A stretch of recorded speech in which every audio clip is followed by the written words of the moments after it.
नमस्कार, तर तुमचं अनुष्काज किचनमध्ये स्वागत आहे. मी 1 पळी तेल ॲड केलेलं आहे आणि 1 चमचा मी तूप ॲड केलेलं आहे. तुम्हाला कळालंच असेल थंबनेलवरून की मी कोणती रेसिपी बनवत आहे, अमृतसरी पनीर भुर्जी. तर मी तेल आणि तूप ॲड केलेलं होतं, तर त्याच्यामध्ये मी 1 चमचा बेसनही ॲड केलेलं आहे.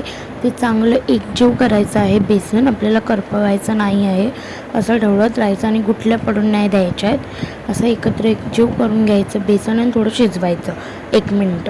तर आता आपलं बेसन 1 मिनिट शिजल्याच्या नंतर मी याच्यामध्ये 1 कांदा ॲड केलेला आहे, एकदम बारीक चॉप केलेला. तशाच प्रकारे आपल्याला टॅमॅटोही ॲड करायचा आहे, एकदम बारीक चॉप करून.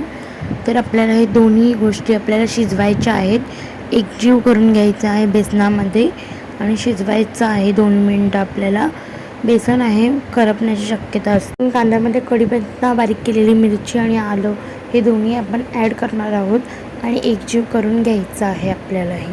तर त्याच्यामध्ये मी अर्धा चमचा पोळी मसाला आणि हळद टाकणार आहे चिमूटभर आणि आपल्याला हे सर्व सारण एकजीव करून घ्यायचं आहे आणि शिजवून घ्यायचं आहे आपल्याला. तर आता आपण पाहू शकता अशा प्रकारे आपल्याला सर्व साहित्य एकजीव करून घ्यायचं आहे. जिन्नस म्हणजेच करून घेऊया. टाकणार आहोत चवीनुसार. आता आपण मीठ ॲड केलेलं आहे, ते आपण एकजीव करून घ्यायचं आहे. सर्व कांद्यांना आणि टॅमॅटोला लागलं पाहिजे आणि मध्ये मध्येच आपल्याला पळीच्या साहाय्याने थोडासा कांदा मॅशही करायचा आहे. तर आता याच्यामध्ये kitchen king paneer masala add करायचा आहे आणि मिक्स करून घ्यायचं आहे.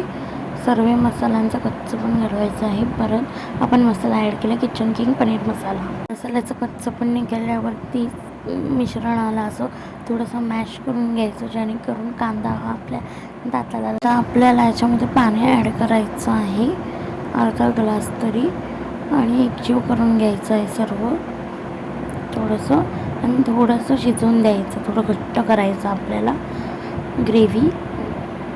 तर करूया आपण, शिजवून घेऊया. तर आता याच्यामध्ये आपण पनीर ॲड करणार आहोत किसलेला आणि एकजीव करून घेणार आहोत. आता आपण याच्यावरती कोथिंबीर ॲड करायची आहे बारीक चॉप केलेली. त्याच्यानंतर मी याच्यात कसुरी मेथी पण हाताने अशी चुरून टाकणार आहे, एकदम बारीक अशी करायची तिला आणि मिक्स करायचं. आणि आता आपल्याला याच्यावरती 5 मिनटं झाकण ठेवायचं आहे. आता आपण याच्यावरती झाकण ठेवणार आहोत 5 मिनटं.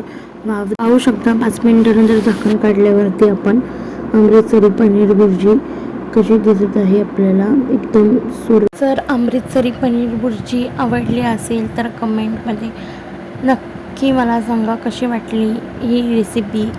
आणि व्हिडिओ आवडली असेल तर लाईक करा, शेअर करा आणि जास्तीत जास्त करून शेअर करा माझ्या व्हिडिओला. तुम्ही घरी नक्की ट्राय करून बघा रेसिपी.